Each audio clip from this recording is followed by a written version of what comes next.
The moment the front door opened, I knew something was off. The wind didn't rush in. The scent that used to trail behind Selena, vanilla and jasmine, didn't follow her. Instead, what entered was cold, sharp, foreign. She walked in like a stranger, like someone who'd taken a tour of our life and decided it wasn't worth keeping intact. Her heels clicked against the hardwood like a countdown I hadn't been warned about. I stood near the mantel, pretending to organize the stack of unopened mail, but I felt her presence before I saw her face. My body recognized the shift in temperature, the silence before a strike. She wasn't alone. Behind her, tall and smug, was a man in a tailored navy suit with a pocket square too perfect to be accidental. His hand rested lightly on her back, too familiar to be professional. He didn't even glance at me when he entered, like I was the help or a fixture on the wall. And then, there was the child. A boy, maybe 7 or 8. Big brown eyes. Small frame. He clung tightly to Selena's hand, but his steps were unsure, like even he knew he didn't belong here. My heart tightened in my chest. Not from jealousy, not even from heartbreak, but from the kind of realization that reshapes your memory in real time. Suddenly, every late flight, every weekend conference, every don't wait up, came back in high definition. The puzzle had never been missing pieces. I just hadn't seen the full picture. Selena didn't offer an explanation. No apology. No preamble. Just a flat, rehearsed statement that cut like a blade. Sign these divorce papers and leave. She held them out like a waitress offering a check I hadn't ordered. Her voice didn't tremble. Her hand didn't shake. She was cold, clinical, distant. Everything about her screamed, "This has already been decided. You're just catching up. This is our house now," she added. Our. I almost laughed. Not because it was funny, but because it was absurd. I opened my mouth, then closed it. My eyes scanned her face for some trace of the woman I married, the one who used to leave notes in my laptop bag, who once cried when we planted Braxton's first tree in the backyard. But she wasn't there. Or maybe she never was. Maybe I just projected warmth where there was only calculation. I didn't take the papers. Not yet. I looked past her to the boy again. His gaze darted around the room, curious and confused. His fingers fidgeted with the hem of Selena's coat. And then Braxton stepped forward. He'd been quiet the whole time, sitting on the staircase, earbuds dangling, hoodie half-zipped. I thought he was just watching TikToks. But no, he was watching this. All of it. He walked down slowly, his sneakers soft against the wood. He didn't say anything right away. Just stood between Selena and me. Then, with deliberate calm, he reached into his backpack and pulled out a thick paperback book. He held it up, not to me, but to her. "Mom," he said. Just that. One word. But the weight in it, it was everything. Hurt. Shock. Finality. "You really don't know, do you?" The room changed.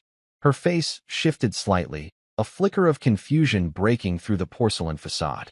The man behind her, Desmond, I later learned, tilted his head like he expected a punchline. The boy, Micah, I would come to know, just blinked at Braxton, like the name Mom didn't sit right in his ears. "What is that?" she asked finally, looking at the book. Braxton stepped closer, still holding it out. "Read the dedication." She took it, hesitantly now. She wasn't used to feeling unsure, not with me. She opened the front cover. I watched her eyes move across the page. And there it was, her world tilting. Her lips parted, but no sound came out. "To the woman who taught me how to lie, and to the son who taught me how to tell the truth." Her fingers gripped the spine tighter. She flipped through pages, fast at first, then slower. Her eyes scanning the lines, searching for something. Deniability, maybe. But what she found instead were mirrors. Reflections of nights she thought I slept through. Conversations she assumed were private. One chapter was titled, "The Conference That Never Was." Another, "Receipts on the Nightstand." She looked back at me then. Not angry. Not sad. Just pale. Braxton stepped beside me, his voice even and low. "I told you, Dad." She'd never see it coming. Desmond finally spoke. "What is this? Some kind of sick game?" Selena didn't answer. She couldn't. Her eyes were still moving, line by line, word by word, as the facade she built began to crumble. That book wasn't just a fictionalized version of our life. It was a map, a breadcrumb trail of betrayal dressed up as narrative. Fiction, yes, but veined with just enough truth to leave bruises. I walked to the table and gently laid down the pen next to the untouched papers. "You're right, Selena. This isn't my house. She looked up sharply. I pointed at the boy behind her. And he's not my son. Her shoulders tensed. But what you didn't calculate, I said, was that I wouldn't break, that I wouldn't beg, that I wouldn't even bother arguing. I just built something else. In silence, Braxton handed her back the book. There's more, but you'll have to read it all. Micah tugged at her coat. Mom, I want to go home. Selena's lips quivered, finally. Just a little. The first crack. She looked like she wanted to say something to me, to Braxton, to anyone, but the words never formed. Instead, she turned around. She didn't slam the door. She didn't speak. She just walked out. And this time, she truly felt like a stranger. I exhaled. The silence that followed wasn't empty. It was full of truth. Braxton turned to me. Ready? I nodded. Let's finish what we started. And I signed the papers. Before the curtain fell, before the house turned cold, before Selena's voice became sharp enough to cut through marrow, there were quiet days. Days where I fooled myself into thinking the cracks in our marriage were just shifts in the foundation, something you patch up with patience and a couple of, we'll be okay, s. I worked from home in those days, surrounded by spreadsheets and quiet. She called it a blessing. Said most men would kill for that flexibility, that freedom. But what she didn't understand, and maybe never cared to, is that isolation has a way of amplifying everything. Every sigh, every text she didn't reply to, every time she laughed louder on the phone with someone else than she ever did with me. Selena always had energy for the world. For the next campaign, the next client, the next event. Her career in marketing seemed to swell overnight. Suddenly she was constantly traveling, always networking, always wrapped in late dinners and early flights. She kissed my cheek out of obligation, not affection, and called from hotel rooms with voices in the background that didn't belong to any assistant I'd ever met. But I let it slide. Because marriage is a trust fall, isn't it? And I hadn't yet realized she'd moved her arms. At first, I tried to be what she needed, supportive, understanding, stable. I kept the house in order, made sure Braxton never lacked anything, kept groceries stocked, laundry folded, bills paid. I'd leave her notes sometimes, simple things like, I miss you, or Braxton drew something for you. Half the time they went unacknowledged. The other half, she'd give me a smile as fleeting as a low-battery notification. Enough to suggest warmth, but not long enough to hold on to. I think the turning point was last November. She was supposed to be home for our anniversary. 10 years. I booked a reservation, wore the cologne she once claimed made me smell dangerously patient, and Braxton helped me prepare the dining room. We lit candles, made her favorite pasta from scratch. The food got cold. The wine went untouched. When she finally called, it was 10:47 p.m.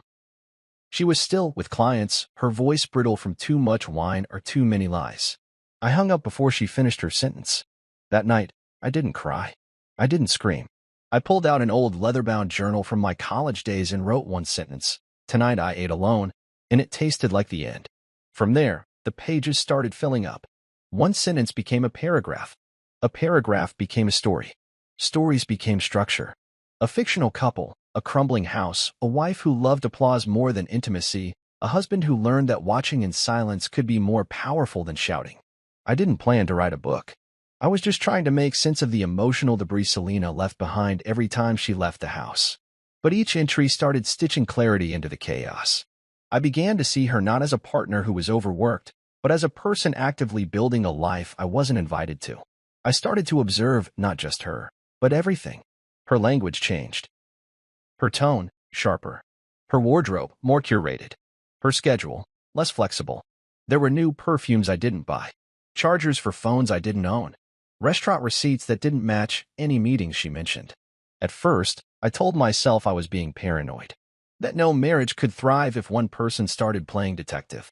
But the problem wasn't that I looked, it was what I found when I did. So I kept writing. I invented a character named Lena, a woman beloved in public and cruel in private. I gave her a husband who swallowed betrayal like pills. And I bled the truth into fiction. Quietly. Purposefully. I encrypted dates and locations into the narrative places Selena had claimed she'd never been. Conversations I remembered word for word. One entry was based on a voicemail I found deleted on her phone, her giggling voice saying, "You always know how to pick the right wine. Des." The kind of giggle that used to be mine. I started using pseudonyms. I created burner emails and joined writers' groups online.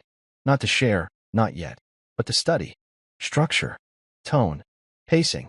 How to write revenge not with rage, but with restraint. Braxton noticed, of course. He's sharper than he lets on. One night he peeked over my shoulder and read a paragraph. "This sounds like Mom," he said. I didn't lie. It's inspired. He sat on the floor beside me and didn't say anything else. Just stayed there. He understood more than he let on. And that meant more to me than Selena's false apologies ever could. I learned to document, legally, every strange transaction, every trip, every inconsistency in her explanations. I consulted a friend of mine, Jeremy, a former law clerk, who taught me what to collect, what not to say, and how to remain calm. He told me, if she's got a head start, you don't chase. You outpace her. Quietly. So I did. The journal transformed. I created an outline, then chapters, then rewrote everything under a pen name, M.R. Sinclair. It became a story of a crumbling marriage where the husband becomes the ghost that watches, the shadow that records. And the wife? She becomes her own unraveling thread. I didn't rush it. I didn't post teasers. I waited. By then, Selena was barely coming home. When she did, it was with irritation. She called me needy, passive, said I was dull now. The irony? She had no idea that dullness was a blade I was sharpening. The final straw wasn't some dramatic confrontation. It was a Tuesday. She walked past me in the kitchen without saying a word. Not even a hello. Just tossed her keys on the counter, grabbed a protein bar, and started texting with her back to me. I looked at her then, really looked. And I saw it, the contempt in her silence, the way she'd rewritten me in her mind. I was no longer a person. I was an inconvenience. So I made peace with the truth. I was done waiting for closure from someone who fed on denial. I didn't burn the house down. I didn't call her out. I just kept writing. And every word I wrote was a curtain gently falling on a performance that had long since lost its soul. Some betrayals wear perfume and walk on high heels. Others sit quietly in browser history and hotel invoices. Selena's wore both. By the time I began tracing her digital footprints, the emotional paper walls of our marriage had already started crumbling. I didn't confront her, not because I lacked courage, but because I learned the strength of silence. Confrontation gives the guilty a script. Silence forces them to improvise, and Selena had never been good without a script. I started small, little things she never thought to hide. A random picture she was tagged in by one of her colleagues during a conference in Atlanta. She was laughing, wine glass in hand, seated at a rooftop lounge that didn't match the sterile boardroom she claimed to be trapped in. Her hand rested lightly on a man's forearm. Not obvious, just enough to raise my pulse. His face wasn't fully in frame, but he'd show up again. I checked our joint account more frequently. We were never extravagant people, but over the last year, business expenses became more luxurious, $260 dinners, back-to-back Uber Black rides in cities I didn't know she'd been to, hotel charges under Desmondar. I never accused her. I just took screenshots. I started naming the folders, soft, coded names like receipts for memories and hotels of her heart. She didn't check my devices. She thought I was the safe one, the boring one. The man who'd never ask questions because he was too busy paying bills and holding the house together.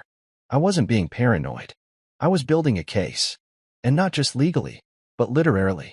Every receipt was a plot point. Every location a setting. Desmond, the man in the rooftop photo, became a character. I imagined their conversations.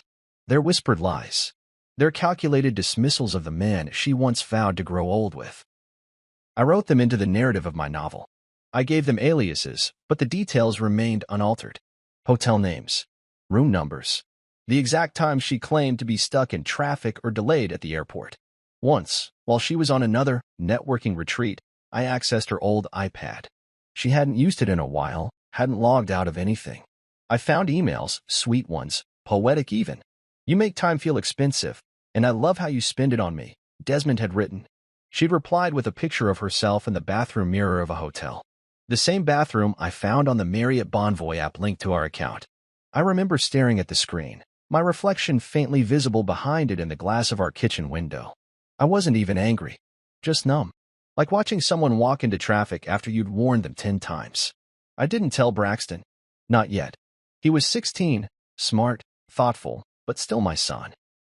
I needed to be sure before I exposed him to the rot beneath the floorboards of our home. So I watched more closely. I started asking Selena's subtle questions, feigning interest. How was the conference? What panel did you speak on? Her answers were vague, rehearsed. Once, she even forgot the city she'd told me she was in. Said Boston when she had previously mentioned Chicago. I just nodded. I had already bookmarked both hotel charges, 2 different rooms, 2 different dates, both with Desmond's name. One night, I followed the GPS on her car from my phone. I'd installed a tracker years ago when we worried about safety, and she never impaired it. It wasn't paranoia. It was foresight. She told me she had a client dinner. Her car stopped in front of the Hotel Belcourt downtown. I waited, watched, took pictures from across the street. 20 minutes later, Desmond arrived. They walked in together, not touching, but in sync, like people who had already touched enough for one night. Still, I didn't confront her. I walked home, pulled out my laptop, and opened a new chapter. Check-in for 2. My therapist, back when I had one, once said I internalized things too deeply, that I needed to vocalize betrayal or risk letting it calcify. But what she didn't understand was that some betrayals are too sharp for speech. Writing was the only way I could bleed without making a mess. I created fictional versions of everything I discovered. I made Selena's character smarter, colder. I made Desmond's character a little more polished, more dangerous. And I made my character quiet, but unrelenting. A man who weaponized memory with ink instead of fire. I didn't want revenge through confrontation. I wanted preservation through precision.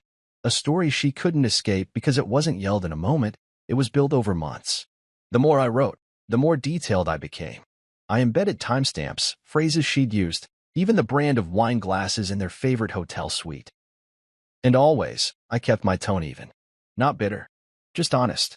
The kind of truth that lingers long after someone turns the page. I didn't just write the book. I registered the copyright, bought the domain name for the pen name, hired a designer for the cover, and worked with a freelance editor to polish the manuscript. It felt dangerous, exhilarating, like I was taking pieces of my pain and setting them to music only I could hear. All the while, Selena kept lying, kept walking in late, kept smelling like a stranger. She didn't know I knew about Micah, the child. That discovery came quietly, tucked inside a Facebook post from Desmond's sister. Can't believe Micah is already 7. Time flies. The caption sat below a photo of the same boy who'd later walk into my house holding Selena's hand. In that photo, Micah stood in front of a red birthday cake, a small gap in his smile where a tooth had just fallen out. I zoomed in. Selena was there in the background, barely visible in a mirror's reflection, holding the camera. And suddenly, every unanswered call, every cold dinner, every distracted kiss made sense. She had another life. Not just another man, but another family. And I had the entire map. The funny thing about ownership is how confidently people claim what they never earned. Selena strutted through that house like it was hers. She picked paint colors with finality, rearranged furniture without discussion, and even had the audacity to tell guests, "We built this together." But we didn't. She just lived in it, like a tenant with too much entitlement and not enough curiosity. The house never belonged to her. It didn't even belong to me in the way she assumed. Vernon, my father, was a stubborn, sharp-eyed man who read people like contracts. When he gifted me the house 2 years after my mother died, he did it with intent. I still remember sitting at the long mahogany table in his study while he slid the deed across to me like a final move in a game of chess. "This is yours now," he said. "Don't put her name on it." I laughed then. Selena and I had only been married 4 years. We were still in the honeymoon phase, or so I thought. I told him not to worry. "We're partners," I said. "There won't be a reason to ever split anything." Vernon just shook his head. "Son, love is one thing. Ownership is another. One fades, the other lasts. Keep the deed in your name. You'll thank me." I didn't want to believe he was right, but I filed the paperwork away in a fireproof safe, title sealed with just my name. Vernon's, crossed out in thick blue ink. No co-owner. No joint rights. Just me. Selena never asked to see it. Never questioned the silence around the mortgage because there was none. Vernon had paid it off before signing it over. She assumed marriage meant shared property, that what's mine is yours applied without needing ink or effort. And I let her believe that. Not out of deceit, but out of peace. Some truths don't need to be spoken until they're useful. I remember the way she walked around that house in the early days, high off her own illusion. She remodeled. I stepped forward and dropped a second envelope beside the first. "That one's for you, Desmond. Adultery compensation. Civil damages. Your name's in the evidence folder too. Hotel surveillance texts. Nothing criminal, but enough to be costly. His face fell. The arrogance cracked. He looked at Selina like he'd just seen her for the first time. And it wasn't flattering. "Jesus, Selina," he muttered. She turned on him. "Oh, don't you dare." But it was too late. The power had shifted. "I don't need a fight," I said. "I just needed the truth to be permanent." Braxton picked up the original envelope and handed it back to her. "You can keep this," he said. "It doesn't matter anymore." Micah stepped toward the door, ready to leave before his mother caught up. Selina stood frozen, holding two documents in her hands. One legal, one literary, both damning. And for the first time since the unraveling began, she looked lost. I opened the door. "This time, leave like a guest," I said. "Because that's all you ever were." And she did. She tried to reclaim the moment by pretending she still had control. Even after walking out of my house with Micah's small hand wrapped around her fingers and Desmond trailing behind like a confused intern, Selina must have believed there was still a way to clean up the mess. That somehow, with the right spin, she could reshape the story, reframe herself as misunderstood instead of exposed. But fiction, when braided with truth, becomes a mirror that won't let you lie to yourself anymore. And she never saw it coming. 2 days after that confrontation, the book started spreading beyond Amazon. A niche book review blog reposted an excerpt from Chapter 6, "The Curtain Never Rose." It detailed a woman who used marketing jargon to sell lies to those closest to her, a woman whose performance offstage destroyed more than her career. The comments exploded. "I know this woman. Is this based on real events? Who hurt you, M.R. Sinclair?" Some readers thought it was satire. Others knew better. The truth wasn't screaming, it was humming under their skin. Selina called me again that Friday. I didn't answer. She left a voicemail, her voice brittle, restrained. "You had no right," she said. "You think you've won something, but you haven't. This is malicious." She didn't deny anything. Not once. That told me everything. Braxton and I watched the rise unfold like spectators at a slow-motion landslide. Within a week, the book had reached number 3 in drama. Then number 2. People dissected the lines, compared characters to public figures. One particularly sharp Reddit thread unearthed her old vlogs, speculating that Lena from the novel bore too close a resemblance to Selina Cade, the digital strategist from Atlanta. They weren't wrong. They were just the first wave. Then came the fallout. Selina's employer, an edgy, image-obsessed marketing firm called PulseNova, prided itself on clean optics and integrity-driven branding. They put a pause on her projects the moment her name began trending alongside the words "fictional affair." An HR investigation opened. Not because of the book alone, but because someone from her team, perhaps the same assistant she once bragged about, submitted an anonymous tip linking internal misconduct to real-life behaviors described in the story, especially the parts involving Desmond. Desmond, as it turned out, had his own cracks. His executive profile listed achievements he hadn't earned, bonuses that hadn't been approved, several contracts where his signature appeared, except one of them belonged to someone on maternity leave when the signature was supposedly given. His fraud didn't just come to light, it blazed. Within 10 days of our confrontation, he was fired from his firm. Quietly. No press release. Just gone. And with him, the last fragments of Selina's credibility. She emailed me then. No legalese. No performance. "Julian, I don't even know what to say. How did it come to this?" I didn't reply. She knew how it came to this. She lit the match. All I did was build a book out of the ashes. The real panic must have set in when she discovered the book wasn't just a one-off. Because that same week, a mid-tier streaming platform picked up the animation rights. Braxton and I signed the deal together. He sat beside me in his hoodie, arms crossed, pretending to be disinterested until they mentioned his storyboard sketches being used in the pitch deck. He nodded slowly, like he'd just agreed to something far bigger than revenge. "Will she try to stop it?" he asked as we left the meeting. I shook my head. "She can't. Everything is protected. There's nothing libelous. No names. Just her reflection." Still, she tried. Selina had her lawyer send a cease and desist letter to the publisher. They ignored it. Their legal team reviewed everything, and the message they sent back was surgical. Client has no legal grounds to assert harm from fictionalized content that is protected under the First Amendment. If you wish to pursue litigation, be advised that discovery will include subpoenas for all parties named in the manuscript's research logs. She went quiet after that. Braxton came home one afternoon from school, phone in hand, and said, You need to see this. It was a video, one of Selena's old Instagram lives. A Q&A she'd done months ago, before the book released. She was talking about her career, relationships, and balance. I've always believed in honesty, she said on the recording, smiling at the camera, wine in hand. When I love someone, I give everything. I've never been the type to cheat or lie. He paused the video. You think she remembers saying that? She does now. A few hours later, the book's ratings surged again. There's a particular kind of pain that comes from being seen as disposable by someone you once built your world around. But there's also a quiet, unmistakable satisfaction in reclaiming your story. Selena didn't just lose control, she lost the illusion of being untouchable. And she hated that. A week after Desmond's firing, I received an envelope addressed by hand. No return address. I opened it carefully. Inside were two things, a single-page letter and a photo of Micah, him sitting on a bench, eyes tired, face turned slightly to the side. The letter was short. I never meant for it to get this far. He's confused. He misses me when I'm not with him, and he doesn't understand why things feel heavy. Maybe someday he'll read your book and understand the weight we gave him. See? There was no apology. Just that. She still couldn't say the words. Braxton came into the room while I was staring at the photo. He sat across from me and said, "She's trying to soften it." "Yeah," I said. "But you can't rewrite a lie after it's published. She's not used to being the one exposed.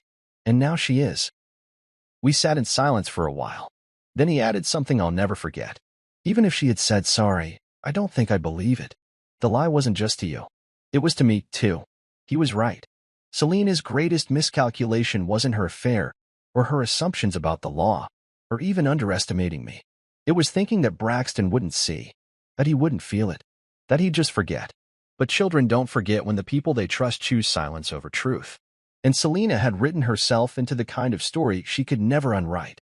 It didn't unravel all at once. It never does. People like Selena don't fall dramatically. They erode in quiet, humiliating layers. It started with whispers, the kind that travel faster than facts.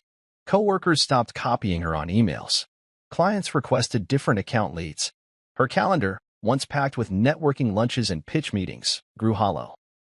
And just like that, the woman who once boasted she thrived in chaos had no meetings to attend. I didn't gloat. I didn't celebrate. That wasn't the point. The truth didn't need cheering. It just needed room to breathe. Braxton and I noticed the shift the same way you notice the seasons change. Slowly. Then suddenly. Pulsnova officially terminated her 2 weeks after the book peaked at #1. Their statement was diplomatic. "We have decided to part ways with Selena Cade in order to realign with our evolving brand values." But anyone who could read between the lines, and there were thousands now, knew the real reason. One too many screenshots. Too many overlaps between the fiction she called slander and the real-life choices she couldn't scrub away. Desmond didn't fare much better. Fired without fanfare. The bonus fraud? Documented. HR departments don't play defense for long when the numbers stop adding up. Turns out he'd been funneling perks through a dummy vendor account. A few clever interns tracked the invoice trail, and once the CFO got wind of it, Desmond's security badge stopped working overnight. They let him collect his things at 6:30 a.m., escorted by someone who used to report to him. Karma rarely rushes, but it arrives right on time. Selena and Desmond moved to a rental house 2 counties over. Not the city. Not the gated suburb she once called too small for our future. No, this was a neighborhood where lawns weren't manicured and the streetlights flickered. It wasn't poverty. It was purgatory. A holding place between the life they thought they earned and the one they'd actually built. The irony? Desmond didn't last. Word was he moved out 4 months later, leaving behind a half-filled closet and a note that simply said, "This wasn't the plan." Of course it wasn't. Cheaters rarely plan for the aftermath. They only plan for the thrill. Selena tried freelancing. Launched an Instagram page offering brand strategy sessions. Her bio read, "Helping bold women tell their stories." But when your own story haunts you, no rebrand sticks. Clients Googled her. Comments followed her posts. Trolls? Maybe. But some of them weren't lying. They quoted lines from The Fall of Her Castle and asked, "Is this your origin story?" She disabled the comments. Then the entire page. She called once more. This time, her voice was different. Not sharp. Not angry. Just deflated. "I didn't think you'd actually publish it," she said. "I was standing in the backyard, watching Braxton repaint the old fence we'd let weather over the years. He insisted we keep it. Said scars made it honest. I told you I was writing, I replied. I didn't think anyone would care, she said softly. And that, I realized, was her core misunderstanding. Not just about the book, but about me. She thought silence meant irrelevance, that my calm was absence, that I had nothing of value because I never raised my voice.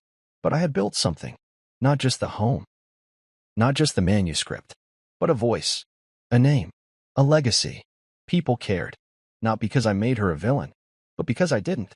I told the story plainly, with all its complexity, with sadness, not vengeance. And maybe that's why it stung more, because it was honest. I hope Mike is okay, I said after a moment. He's a good kid. None of this is his fault. She was quiet. Then, he keeps asking about Braxton. We don't mind him, I said. He's welcome around us. But you know that's not your call anymore. I know, she whispered.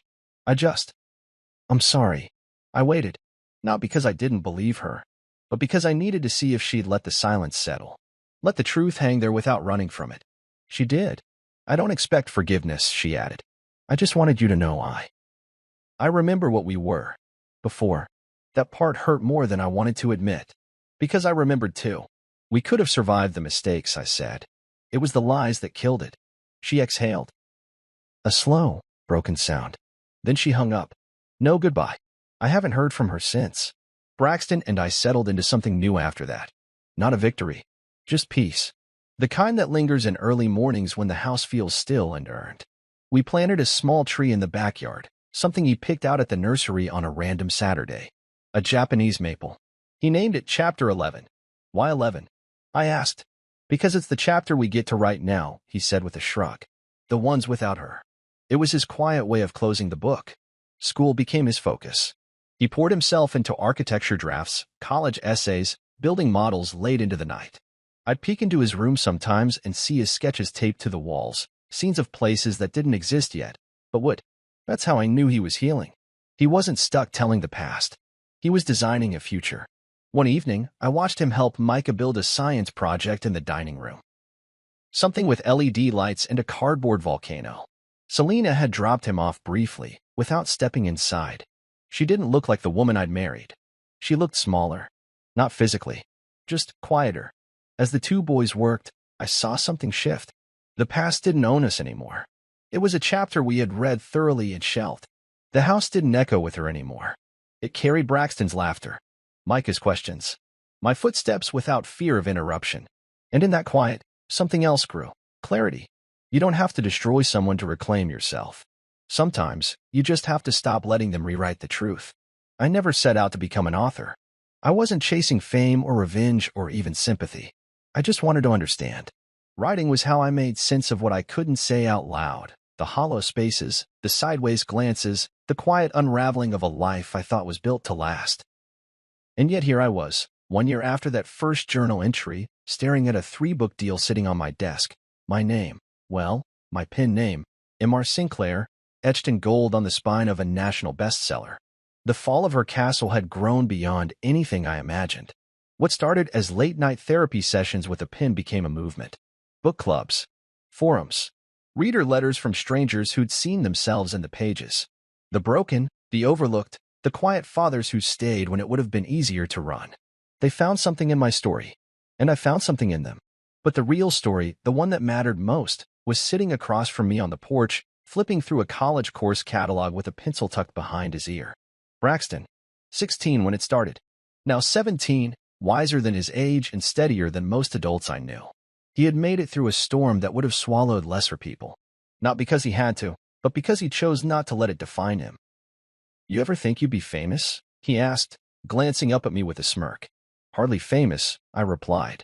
Literary curious, maybe. He laughed, a soft, easy sound that still caught me off guard sometimes. It hadn't always been this way. There were nights I worried the weight of the betrayal would crush him, would twist him into something bitter. But instead, he used it. Like I did. He turned the pain into purpose. His college essay? Titled, How to Rebuild a Life Without a Blueprint. It started with a sentence I'll never forget. My mom taught me how to lie. My dad taught me how to live anyway. He was accepted into 4 architecture programs, full rides on 2. He hadn't chosen yet. He said he didn't want to rush it. He wanted the decision to feel like home. You know what's weird? He said, tapping the edge of his folder. People treat me different now. Not because of the book. Because of how I talk. Like they think I'm older than I am. I looked at him. That's because you are. Most kids your age don't go through what you did. Yeah, but, he paused, chewing the inside of his cheek. It didn't make me angry. I thought it would, but it didn't. That's strength, I said. And choice. He nodded. You gave me space to feel. You didn't force anything. Even when Mom left. Even when I found out everything. I didn't answer right away. I just sat with that truth, letting it settle. There are few things more humbling than your child seeing you clearly and still choosing to love you. I reached over and picked up a copy of my second book, fresh off the press. The Phoenix Parent. If the fall of her castle was about betrayal and loss, The Phoenix Parent was about healing and rebuilding. I didn't change my style, still fiction, still veiled. But this time, the fire gave way to light. It was dedicated to fathers who stayed, mothers who chose better, children who deserved honesty. And it told a new story. Of rising, of reclaiming, of not being defined by the people who broke you. Braxton had drawn the cover art. A man kneeling next to a boy, both silhouetted by a golden skyline built out of broken bricks. His idea, his hand, his vision. He picked it up now, flipping through pages like it was just another book. But I could tell he was reading pieces of himself in the margins. "What's next, Dad?" he asked, glancing at me again. I thought about it. About the years ahead. The quiet mornings that would come once he left for college. The empty seat at the dinner table. The silence. But it wasn't the same silence Selena left behind. This one would be clean. Earned. The kind that follows a chapter closed with peace, not pain. Maybe something about a boy, I said slowly, who helped his father remember how to fight. Not with fists, but with words. With truth. Braxton smiled. Sounds like a good one. It's already happening. He leaned back, arms behind his head, face tilted toward the sky. You think Mom will ever read the second book? I don't know. You think she'll try to stop it? I shook my head. The difference now is, I don't care if she does. That was the real victory, not the sales or the acclaim. It was the indifference. The peace. When your healing no longer depends on your betrayer's regret, you've already won. The house had changed too. We'd repainted the walls, replaced the couch, redone the garden with Braxton's help. There was no trace of her anymore. Not in the scent of the rooms. Not in the rhythm of our days. She had become a name in a book. A memory sharpened into story. Nothing more. Micah still came around sometimes. Selena never stepped inside, but she let him spend afternoons here. I didn't ask questions. I didn't need to. I made sure he felt safe, listened to. I treated him not like a symbol of betrayal, but like a boy who deserved better than the world that made him. That was the final piece of healing, not passing down the bitterness. Braxton stood, stretching. I'm going to go finish that model, he said, and maybe sketch something for the third book. I laughed. We don't even have a title yet. We will, he said over his shoulder, already heading inside. I stayed on the porch for a while longer. The sun dipped low over the horizon, casting long shadows across the yard. The Japanese maple we planted swayed gently in the breeze. Chapter 11, he called it. And I realized something right then. We weren't just rebuilding. We were building better. One chapter at a time. She liked to pretend we were the dream. That she was the curator of our success. I never corrected her. I just watched her decorate a house she didn't own, invest emotionally in a space she never bothered to legally protect herself in. I didn't do it to trap her. I did it to protect what my father built, what I maintained. When things started falling apart, when I began to realize that the woman I loved had other priorities, other people, my mind kept going back to the title. That simple line at the top of the document, sole proprietorship, Julian Cade. A fortress in ink. She had no idea. When she finally handed me the divorce papers with that arrogant tone, "This is our house now," I almost pitied her. Almost. Because the delusion in her voice wasn't just confidence, it was entitlement rooted in ignorance. She thought the house was leverage. She thought she was walking into her own kingdom, reclaiming her throne after a brief exile. But the truth was, she was trespassing. I'd already updated the home's legal standing with the county clerk weeks prior, attached an affidavit clarifying sole ownership, anticipating this exact confrontation. I wanted everything documented, bulletproof. On paper, I was the only person who had ever had rights to the property. She'd never paid the taxes, never paid for repairs, never signed a loan or a lien. Just tastes, not stakes. The final nudge came when I looked back at the security footage, the day she hosted that so-called networking brunch while I was supposedly away at a client meeting. Desmond was there, smiling, walking barefoot on the hardwood like he owned it, toasting champagne in my living room. Selena in a silk dress I'd never seen, laughing like she was already divorced. That was the day I realized she didn't just cheat on me. She disrespected the walls that held my family's history. My father died in that house. My mother's recipe books were still in the pantry. Braxton took his first steps right where Desmond rested his wine glass, and she wanted to evict me from all of it, like I was the temporary guest in her fantasy. So I prepared. I made copies of the deed, attached proof of Vernon's transfer, logged every cent I paid into renovations and maintenance, and highlighted every financial contribution Selena didn't make. I even printed out old messages where she thanked me for covering everything again, her casual admissions of never being involved in bills. I had it all notarized and sealed. So when she walked in that day and said, "Sign the papers. This is our house now," I didn't argue. I didn't explain. I just let her bask in the performance a little longer. She was too busy basking in her own illusion to notice the truth closing in. I knew she was banking on drama, expecting me to yell, to plead, maybe even cry. But I've learned that silence is the scalpel of revenge. Clean, precise, undeniable. And when the sheriff's deputy delivers the correction, when she learns she holds no claim over the walls she tried to steal, she'll finally understand what it feels like to be on the outside. Vernon always said, a man doesn't have to announce his ownership. The papers will do it for him. And mine were ready. It was a quiet Tuesday night, the kind of quiet you don't notice until someone breaks it. Braxton and I were having dinner. Just the two of us, as usual. The dining room felt colder these days, not because of the weather, but because the air no longer carried her voice. Selena hadn't been home in over a week. She texted once to say she was still sorting things out and not to wait up. That message had come 4 days ago. I didn't reply. The table between us was filled with simple food, grilled chicken, roasted potatoes, steamed broccoli. I'd made the kind of meal you cook when you're trying to prove to yourself that life hasn't completely fallen apart. Braxton stabbed a potato with his fork and looked up with that calm, analytical gaze of his. He had his mother's cheekbones, but not her cruelty. There was something softer behind his eyes. Thoughtful. Even when he was silent, you could tell his mind was cataloging everything. He barely spoken through most of the meal. I thought maybe he was just tired from school, but when he finally did speak, it landed like a rock tossed through glass. Why does Mom talk like you're the mistake? I didn't move at first. I couldn't.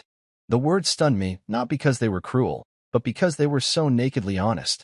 Braxton wasn't angry. He wasn't accusatory. He was just trying to make sense of something that didn't make sense. And he came to me, the man his mother had spent the past year systematically erasing, for the answer. I set my fork down slowly. The clink of metal against porcelain felt louder than it should have. What do you mean? I asked, carefully. Braxton leaned back in his chair, not defensive, just thinking out loud. She says stuff when she thinks I'm not listening. Like, your father just doesn't get it, or he was always too small for my world. She told Aunt Val that she wasted her best years on you. She acts like being your wife was some kind of charity. I closed my eyes for a moment and breathed in through my nose.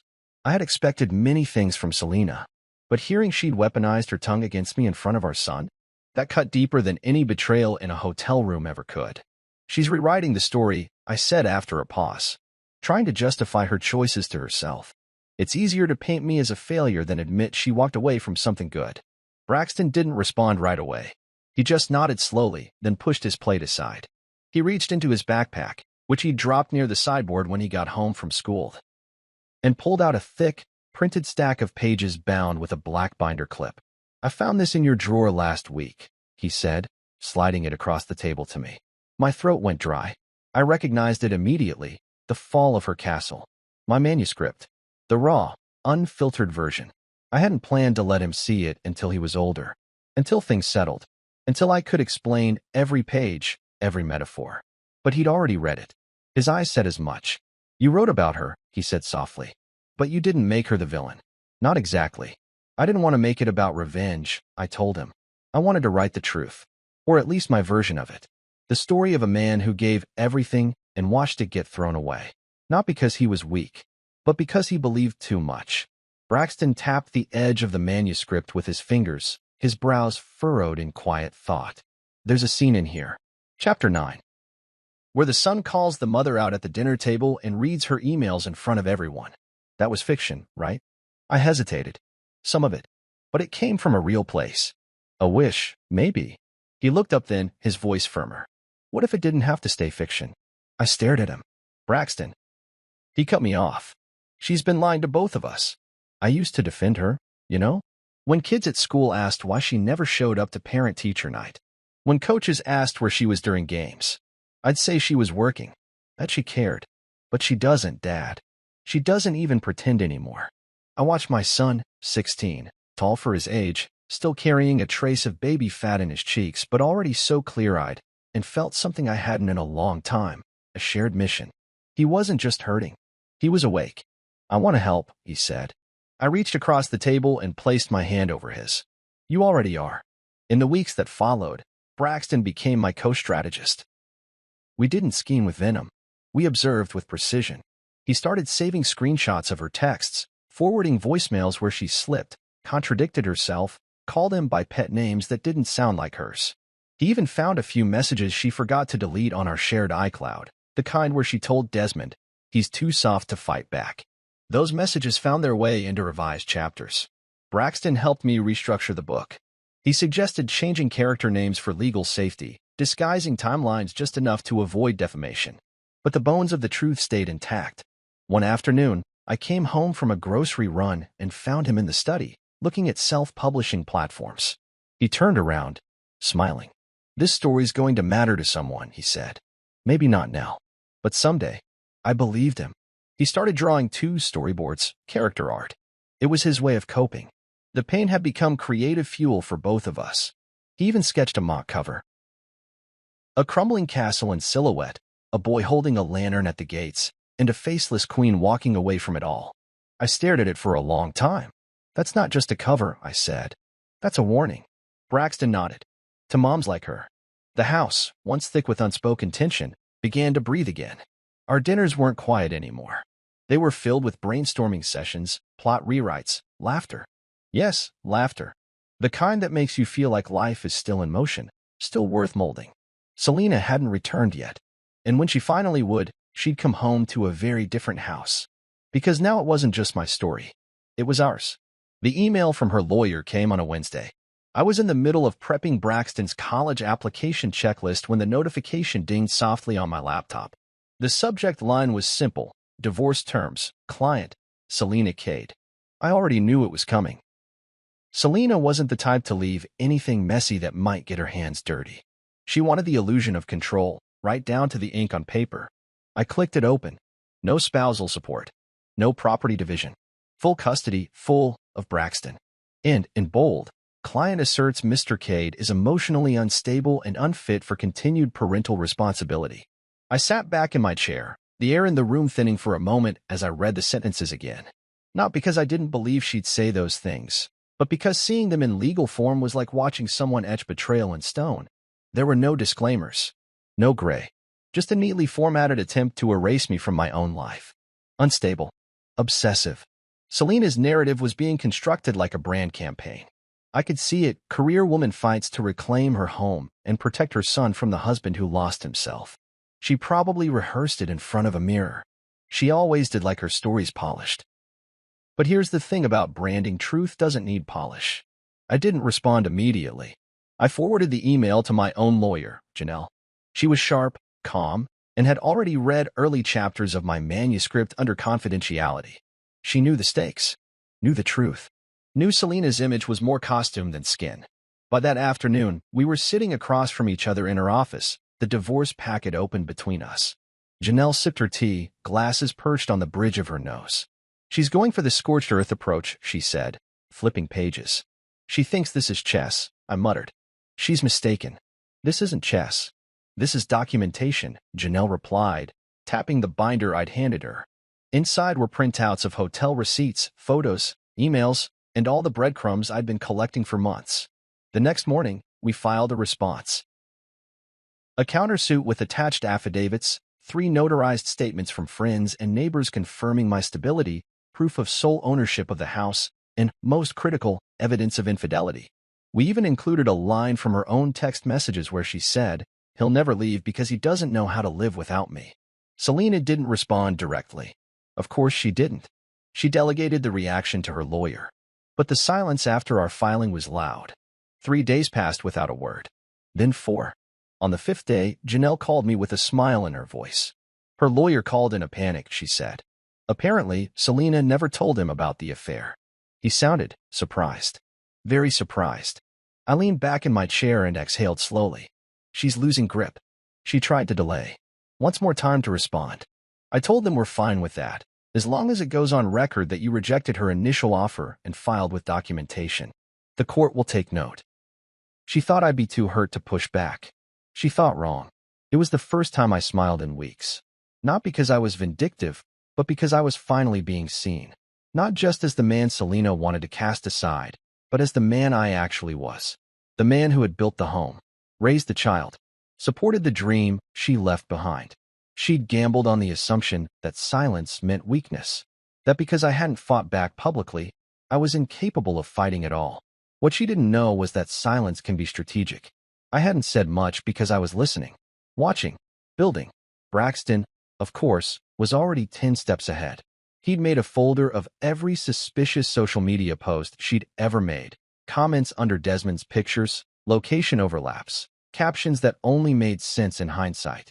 He was methodical, quiet, sharp. I started calling him my co-author in more ways than one. "Do you think she'll drop the custody thing?" he asked one evening as we sat on the back patio. I shook my head. "No, not yet. She's too proud." "But the evidence," he trailed off. "She's not operating on logic," I said. "She's operating on image. And the worst thing you can do to someone obsessed with image is make their mask slip." He nodded, understanding deeper than most adults ever could. "Then let's keep writing." We did. In the background, while legal forms were exchanged and deadlines ticked by, we finished polishing the fall of her castle. We uploaded it to the pre-order system under MR Sinclair, scheduled promotional posts, crafted an email newsletter list. Quiet, precise, strategic, no slander, no real names, just facts woven into fiction. Then, a week later, it happened. Selena called me directly for the first time in months. No warning, just her name lighting up my screen like a flare in the night. I answered, curious. "You really want to do this?" she said, skipping any greeting. "This spectacle?" "What spectacle, Selena?"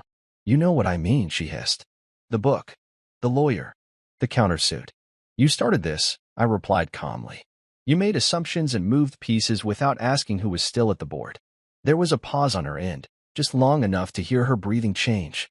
"You were supposed to disappear quietly, and you were supposed to be smarter." She hung up. No reply, no threats, just silence again. But this time, the silence was mine. The doorbell rang at exactly 4:17 p.m. I remember the time because I had just finished marking the latest shipment of The Fall of Her Castle with Braxton's help. We'd stacked the author copies neatly in the hallway, both of us quiet and focused, like we were preparing for a storm we already knew we'd survive. When the chime echoed through the house, we both looked up, but neither of us moved right away. It was as if the sound carried a weight, a message. I knew who it was before I even opened the door. She returned like she expected applause. Selena stood there on the front porch in a beige trench coat, sunglasses perched in her perfectly styled hair, like this was a reunion and not a confrontation. Beside her stood Desmond, same slick back hair, same smug expression that told me he'd never really earned anything, just found ways to look like he did. But it was the boy standing between them that made everything slow for a second. Micah, small, alert, and unsure. He clutched Selena's hand, but the grip didn't look mutual. He wasn't leaning into her for comfort. He was just attached by default, like a kid stuck in a place he didn't choose. Selena didn't smile. She didn't soften. Her chin lifted like she was stepping onto a stage. "Sign the papers," she said. Her voice was clipped, rehearsed, almost bored. "Your time here is done." Braxton stood a few feet behind me, arms crossed. He said nothing, but I felt the weight of his presence like a second spine holding me upright. This wasn't just my moment, it was ours. I stepped aside just enough to let the edge of the door swing open. "This is still my home, Selena." Her eyes scanned the hallway behind me, pausing just long enough to catch sight of the books stacked by the stairs. I saw something flicker in her gaze. Recognition, maybe, or confusion. Desmond's attention was elsewhere, probably checking for threats that weren't there. The man looked like he had rehearsed his hero pose in the mirror, as if standing tall in another man's doorway somehow made him legitimate. "I don't have time for your performance," she said, brushing past me.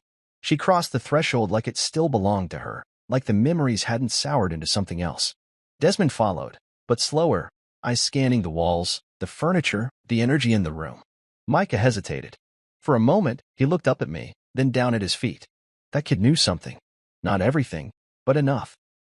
Selena walked straight to the living room, dropped the manila envelope on the coffee table like it was a crown decree. "You're going to sign today, and we're going to make this clean." I didn't speak. I didn't have to. Braxton stepped forward, silent as ever, and placed the book on the table. The Fall of Her Castle, author name bold across the front, M.R. Sinclair. It was poetic, really. The envelope of demands and the book of truth, side by side like opposing weapons on a battlefield. Selena stared at the book. Her brow creased. "What's this?" Braxton didn't blink. "You don't know." She picked it up, flipping to the back cover, then to the first page. Her fingers moved slower now. Her breathing changed. It wasn't just a book. It was a mirror. Desmond leaned over her shoulder. "Is that supposed to be you?" he asked, chuckling. "Looks dramatic." Braxton finally spoke. Calm. Even. Like he was narrating her downfall one sentence at a time. "It's fiction. Mostly. Names changed. Details. Not so much." Selena's hands tightened on the spine. "Top 5 in drama on Amazon," Braxton added. "And there's more coming. Animated adaptation next year. Scripts in pre-production." Selena opened her mouth like she was about to argue, but Braxton wasn't done. "There's a chapter about Micah," he said, tilting his head. "Not by name, of course.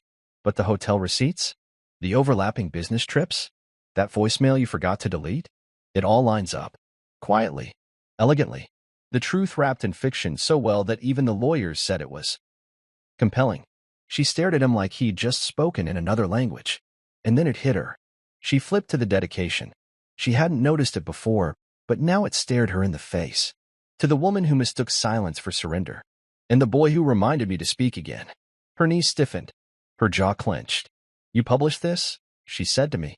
I nodded. "A month ago. You used our life. My name, my son. Your decisions." I cut in, wrote this. "I just told the story."